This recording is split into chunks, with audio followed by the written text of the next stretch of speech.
no Direito em Debate de hoje, nós estamos recebendo o professor Moisés Rosa, advogado criminalista, palestrante. Moisés é escritor, poeta e, além de tudo, um grande profissional. Professor Moisés, é um prazer muito grande te receber aqui no Direito em Debate, justamente para tratar de uma temática acerca da prisão em segunda instância e presunção de inocência. Muito obrigado, professor, pela sua presença. Eu que agradeço, Geraldo, obrigado pelo convite. É sempre muito bom rever os amigos. A gente está com essa pandemia impossibilitado de se ver normalmente. Nós nos víamos aí praticamente diariamente e estamos afastados, mas eu agradeço o convite e a oportunidade que a Câmara Municipal de Pouso Alegre abrindo esse espaço para a comunidade e enaltecer o trabalho de vanguarda que você está realizando nesse programa. Muito obrigado pelo convite. Eu que agradeço, professor. Na verdade, o nosso objetivo aqui é justamente levar informações para a população. Porque é o seguinte, a partir do momento que você difunde conhecimento, você diminui a desigualdade social. E esse que é o objetivo do Direito em Debate. Não é só discutir temática jurídica em si, é de levantar aqui questões que possam levar a população conhecimentos acerca de determinadas matérias. O que já é feito, por exemplo, através de outras atividades aqui desenvolvidas na casa. Por exemplo, aí a questão da Constituição em Miúdos, né, que é uma obra que partiu aqui da casa, mas tomou aí o cenário nacional, difundindo conhecimento e diminuindo aí as desigualdades sociais. Mas, professor, entrando já na temática aqui que nós pretendemos tratar nesse dia, eu queria saber de você, você falar um pouquinho para a gente sobre o tema presunção de inocência. O que você podia falar para a gente? Então, esse tema é um tema que eu acho que interessa muito as pessoas, até pela falta de informação. Esse tema foi um tema da minha dissertação de mestrado e justamente naquela época onde estava se questionando a prisão em segunda instância, ou seja, na verdade, o que é a presunção de inocência? É um princípio jurídico de ordem constitucional que é aplicado especificamente ao direito penal e estabelece um estado de inocência para as pessoas. E como regra, em relação a todas as pessoas que são acusadas da determinada prática de uma infração penal, o indivíduo só pode ser recolhido à prisão quando não tiver mais possibilidade de recurso. Ou seja, ele é presumidamente inocente. O que acaba impactando, Geraldo, nessa situação de a gente achar que o indivíduo não vai conseguir ser preso, porque ele tem vários recursos e pela demora desses recursos, ele acaba postergando uma prisão definitiva. Mas as pessoas têm um certo desconhecimento disso, porque é uma garantia constitucional que reserva a todos serem considerados presumidamente inocentes. E essa demora acaba trazendo uma sensação de impunidade, ou seja, as pessoas querem que o indivíduo seja preso, mas ele, tendo em vista a possibilidade de vários recursos, a falta de gestão e celeridade do Estado faz com que esse indivíduo não demore muito para a execução da pena. E aí você acaba, durante esse transcurso do processo, tendo uma demora exacerbada, isso gera essa sensação de impunidade. Né? E aí as pessoas fazem essa crítica e aí, de alguma forma, há institutos tentando resolver essa questão, fazendo com que o indivíduo tenha direito apenas a mais um recurso e sendo preso definitivamente no primeiro recurso a ser julgado, o que causa aí uma incompatibilidade com o sistema. É interessante isso que você colocou, porque algumas semanas atrás nós conversamos aqui com o nosso colega, o professor Felipe Martins Pinto. Ele levantou algumas questões extremamente interessantes, no sentido de que 40% da população carcerária brasileira são presos que não têm uma condenação transitada em julgado, ou seja, eles são presos provisórios, não tem uma sentença definitiva. E isso, de certa forma, onera o Estado, isso, de certa forma, impõe que o sistema carcerário, por isso que as prisões estão lotadas, né? Então, efetivamente, há uma contradição, no sentido de que o indivíduo, para ser preso, efetivamente, deveria ter uma sentença penal condenatória. E como é que fica? Como é que é isso no Brasil? O indivíduo, para ele ser preso, como é que funciona isso, efetivamente? Então, isso que você levantou é algo que impacta, inclusive, nos municípios. Então, assim, a gente podemos assim, até utilizar essa relação que nós temos aqui com Pouso Alegre. Pouso Alegre tem um presídio, né? A capacidade desse presídio, ela está praticamente 3 vezes o número da capacidade de presos que ela pode suportar, justamente porque você tem um campo aí de provisoriedade, ou seja, a justiça acaba prendendo cautelarmente, né? Não que a prisão cautelar não seja possível, ela é plenamente, às vezes, necessária. Só que você acaba tendo um número enorme de prisões provisórias, no sentido de antecipação dessa pena, ou pela gravidade do delito, ou pela falta de fundamentação inicial que os juízes mantêm por ter aí uma visão até muito punitivista. Você acaba enchendo esse presídio, às vezes, com crimes desnecessários, né? A grande maioria desses crimes está em volta aí do tráfico de drogas, que são pequenos tráficos de drogas, né? Transações comerciais ilícitas de drogas, e esses indivíduos acabam indo para o sistema e superlotando. E a administração penitenciária, ela não é municipal, ela é do Estado. A responsabilidade de orçamento e de viabilidade, ela é estadual, só que esse presídio está num município. E você acaba superlotando esses presídios. A regra no direito constitucional, da Constituição, é que as pessoas só possam ser presas definitivamente. Você tem exceções de prisões cautelares e provisórias. O que ocorre hoje no Brasil é que a justiça, o Estado, o juiz, utiliza muitas vezes a prisão provisória como uma antecipação de pena para não gerar uma sensação de impunidade na sociedade, na comunidade.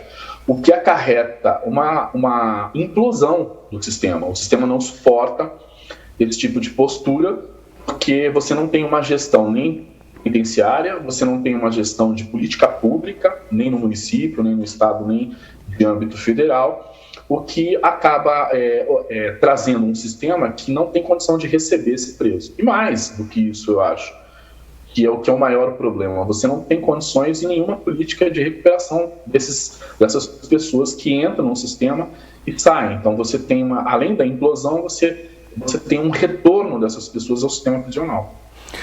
Pensando seguindo essa linha de raciocínio sua, você acha que essas prisões cautelares, elas ferem o princípio da presunção de inocência? Porque você tem, de certa forma, uma condenação antecipada, pensando assim, né? Porque o indivíduo ainda não tem o trânsito em julgado daquela ação penal, né? Que vai lhe imputar uma eventual condenação final, estaria cumprindo uma prisão de forma antecipada a uma sentença. E existem casos, né, que o indivíduo é preso cautelarmente e depois é absolvido, né? Isso enseja até uma reparação civil, uma indenização em cima do Estado, né? Qual que é a sua opinião a respeito disso? Então, de forma assim, bem didática, para esclarecimento até da comunidade, as pessoas podem ser presas em 4 situações. A primeira situação é a situação de flagrância, ou seja, quando o indivíduo é encontrado com o produto do crime, ou ele é encontrado praticando a infração penal, para dizer isso a grosso modo. Essa é uma forma de prisão. A segunda forma de prisão é uma prisão que nós chamamos de temporária, que é uma prisão normalmente voltada à investigação. Ou seja, a autoridade policial ou o membro do Ministério Público que está investigando pode requerer uma prisão temporária especificamente para investigar. A terceira forma de prisão de alguém é prender alguém preventivamente, ou seja, de forma cautelar durante a instrução do processo, que tem uma finalidade de garantir a continuidade do processo sem que esse indivíduo ofereça risco a essa instrução e nem a aplicação da lei penal. E a última forma é o indivíduo se recolher à prisão de forma definitiva quando não há mais possibilidade de trânsito em julgado. A regra do nosso sistema é que o indivíduo só possa se recolher à prisão, ou seja, tem que ser preso, quando ele não tiver mais possibilidade de recurso. Agora, essas prisões para investigar, prisões preventivas, que são convertidas após uma prisão em flagrante, às vezes, ela é necessária. Vamos usar um exemplo de um indivíduo que está ameaçando testemunhas. Então, esse indivíduo se ele estiver ameaçando testemunhas, ele tem que ser preso provisoriamente, porque senão ele vai colocar em risco a instrução criminal. Então, o juiz, a requerimento, nunca por ofício, né, a partir da Lei 13.964 de 2019, impediu que o juiz decretasse prisões de ofício. Então, o juiz não pode decretar prisão de ofício se não tiver requerimento. A autoridade policial pode requerer, o membro do Ministério Público pode requerer, mas tem que justificar essa cautelaridade, ou seja, tem que haver justificativa para prender um indivíduo provisoriamente. O que acaba ocorrendo é que, às vezes, o indivíduo comete um crime muito grave e choca a comunidade. E aí há uma certa necessidade de que o Estado juiz determine uma prisão fora desse quadrante, dessa justificativa de cautelaridade.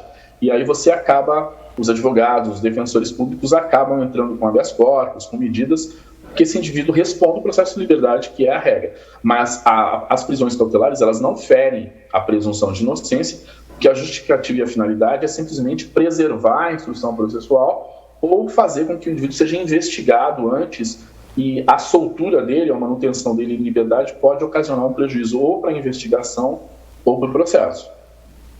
Seria essa então, mas talvez a justificativa do Poder Judiciário às vezes prender o indivíduo antes do trânsito julgado? Poderia ser isso? Sim, eu acho que é isso. Eu acho que, na verdade, o Judiciário, às vezes, ele acaba tentando dar uma justificativa plausível às prisões. Então, essa sensação de impunidade, ela de alguma forma ela reflete, ela traz um reflexo negativo do Poder Judiciário. Então, essas frases que são soltas, né, em fake news, em mídia, de que a polícia prende e o juiz solta, a polícia prende, faz todo um trabalho de investigação e o juiz depois solta, essas frases soltas, sem a análise do caso concreto, faz com que o Poder Judiciário tenha um reflexo muito negativo. Então, e a ideia dos juízes, às vezes, ou dos membros do Ministério Público, até por uma questão de formação educacional, de formação no campo da graduação, achar que o juiz combate o crime, né? Ter essa ideia de que o juiz está combatendo a criminalidade. E o juiz até faz isso de forma indireta, mas não diretamente. Só que alguns juízes, até pela própria formação, têm esse viés de que se prender cautelarmente ou provisoriamente, às vezes sem necessidade, pode dar uma resposta aí à comunidade. Eu penso assim, tenho uma preocupação com relação, analisando todo esse contexto, né? Tem uma preocupação com relação a esses discursos políticos que às vezes são implementados no sentido de uma relativização da presunção de inocência, né? Uma garantia constitucional, e aí dizem aí, vamos apresentar uma emenda constitucional para tentar relativizar isso, né? Prisão em segunda instância, ou vamos combater isso através da propositura de outros projetos de lei.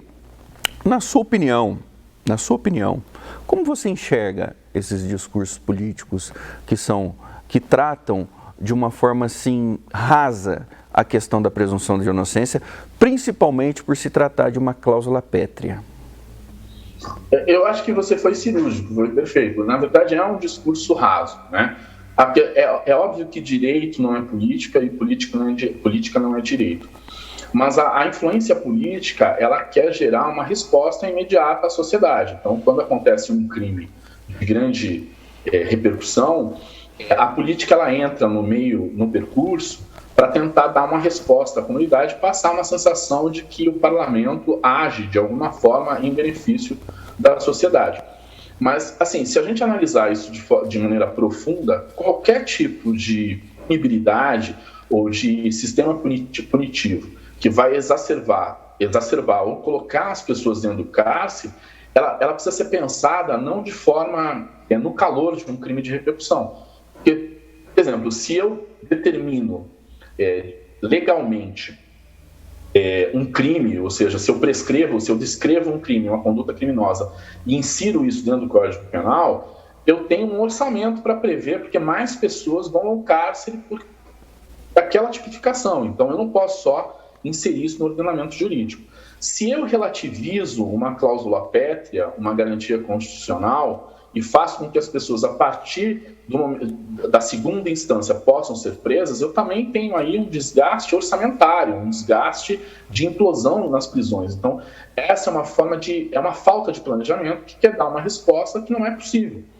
E você mexer numa garantia fundamental, analisando a questão apenas por uma forma utilitária, ou seja, utilitarista, ou seja, eu tenho que prender, porque senão eu vou causar impunidade, você passa a não mexer na substância, no conteúdo. Porque, assim, se há uma demora grande de se prender alguém, e isso gera uma sensação de impunidade, tem que haver um investimento de gestão no Poder Judiciário. Porque nenhum recurso ali, é preciso lembrar que nenhum recurso que está no sistema, no ordenamento jurídico, é feito se não vai atacar uma decisão. E esse recurso ele não está previsto especificamente para a defesa. Ele está previsto tanto para o membro do Ministério Público quanto para os defensores públicos, para os advogados. Ele está à disposição do sistema. Então, você pensar em suprimir recurso, pensar em suprimir garantias fundamentais em prol de em prol de um sistema mais utilitarista, é não mexer realmente na raiz do problema, que é a gestão do Poder Judiciário, que é a celeridade, que é a reforma prisional, que é retirar do sistema prisional os crimes médios e leves e deixar no sistema prisional apenas aqueles indivíduos que realmente precisam estar no sistema prisional. Então, me parece que eu acho que o discurso político ele não se sustenta na prática, ele é um discurso de resposta rápida à comunidade e que também não se sustenta ao longo do caminho. Moisés, e para fechar, o que você acha da questão dessas prisões sem fundamentação? Qual que é a influência disso na vida da comunidade? Eu acho que gera, assim, a gente, na verdade, se você for analisar, a maioria das pessoas não cometem crimes. Então, uma pequena parcela da comunidade está envolta no crime. Uhum. O que eu acho que é muito prejudicial é que uma prisão ela não representa apenas um mal àquele indivíduo que está sendo preso. Ou seja, se uma prisão não é fundamentada, ela gera naquele indivíduo um rótulo que vai perseguir tanto aquele indivíduo quanto a família daquele indivíduo, a comunidade onde está inserido. Então, a desnecessidade ou a falta de justificativa para você prender alguém gera um problema que vai repercutir em toda a comunidade. Você tem ali, além do acúmulo de presos de forma desnecessária, que alguém dentro de um sistema punitivo, e a resposta a isso é uma resposta disfuncional, porque o indivíduo ele vai para o sistema prisional, ele volta com um rótulo, ele não consegue mais trabalho, e aí ele tem uma recidiva, ele vai reincidir porque o próprio rótulo e a falta de desnecessidade da prisão levam o indivíduo a não conseguir se reerguer no sistema, se reerguer na própria comunidade onde ele está. O reflexo é muito grande. Além de você lotar. Exemplo, só para dar um exemplo para a comunidade, um preso no estado de São Paulo, mensalmente, ele custa R$ 3.800 por mês. Né?